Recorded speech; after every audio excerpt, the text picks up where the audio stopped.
सभी अध्यापकों, संस्कृतज्ञों और विद्यार्थियों को अध्यापक दिवस की बहुत बहुत शुभकामनाएं।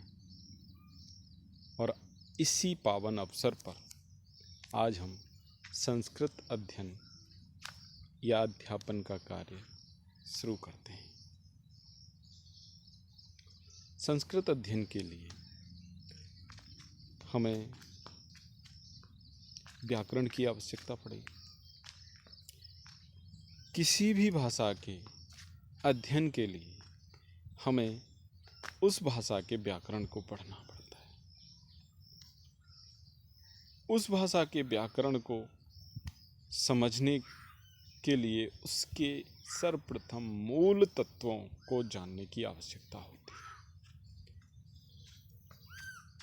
तो संस्कृत भाषा में जो मूल तत्व हैं वो हैं माहेश्वराणी सूत्राणी। अब माहेश्वराणी सूत्राणी के विषय में एक किंवदंती है कि ये आए कहाँ से, इनका प्रारंभ कैसे हुआ, इनकी रचना कैसे हुई। इस सब के विषय में एक किंवदंती है कि जब महेश यानी महादेव जी ने नृत्य किया तो नृत्य करते समय जब उन्होंने डमरू बजाया तो उस डमरू में से जो ध्वनियाँ निकली, उन ध्वनियों को देवगुरु बृहस्पति ने अपने मस्तिष्क में संकलित करने की कोशिश की, उनको ग्रहण करने की कोशिश की।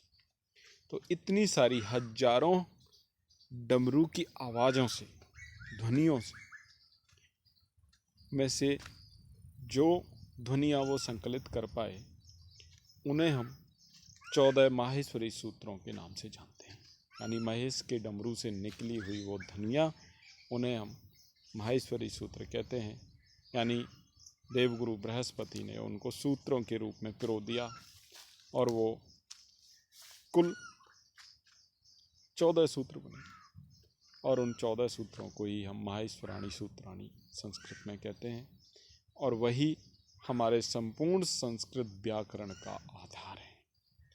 उन्हीं को लेकर के उन्होंने 4000 तक अलग अलग नियम बनाए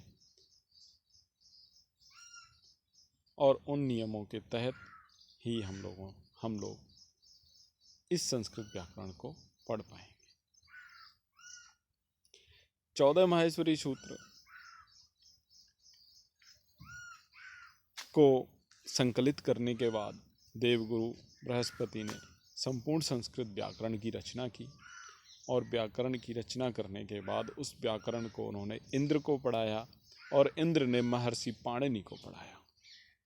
महर्षि पाणिनि ने भी उसको अपने तक सीमित न रख करके संपूर्ण समाज के लिए एक अष्टाध्यायी के रूप में उस व्याकरण को उपस्थित हमारे सामने किया है। उस अष्टाध्यायी के प्रथम प्रकरण, संज्ञा प्रकरण के प्रथम या आधारभूत तत्व जिन्हें हम 14 माहेश्वरी सूत्र कहते हैं वो यही है। अगर इन माहेश्वरी सूत्रों को अगर एक साथ लगातार बोला जाए, एकदम लगातार, बिल्कुल नॉन स्टॉप, बिना रुके, जितना जल्दी हो सके उतना जल्दी बोला जाए, तो ये माहेश्वराणी सूत्राणी ऐसा लगता है कि जैसे कोई डमरू बज रहा हो, किसी डमरू से बजने की आवाज़ आ रही है। ये 14 सूत्र हैं। अयुड्रिल रेके ओंग हयवरट लड़ियम गड़नम झवय घड़ दस जव गड़ दस खपा चटत चट तब कपया सर। अगर इनको एक साथ इस तरह से बोला जाए तो आप महसूस करोगे कि ऐसा लगता है कि जैसे डमरू से कोई आवाज़ निकल रही है। लेकिन इनको धीरे धीरे पढ़ेंगे तो समझ में आएगा कि ये 14 अलग अलग सूत्र हैं जिनके माध्यम से संस्कृत व्याकरण की रचना हुई है। आयोन रिल रिक एयोंग आयाउच हयावरट लण यम गणनम झवाया घड़ दस जव गड़ दस खपा चटाता चट तब कपाया सर हल।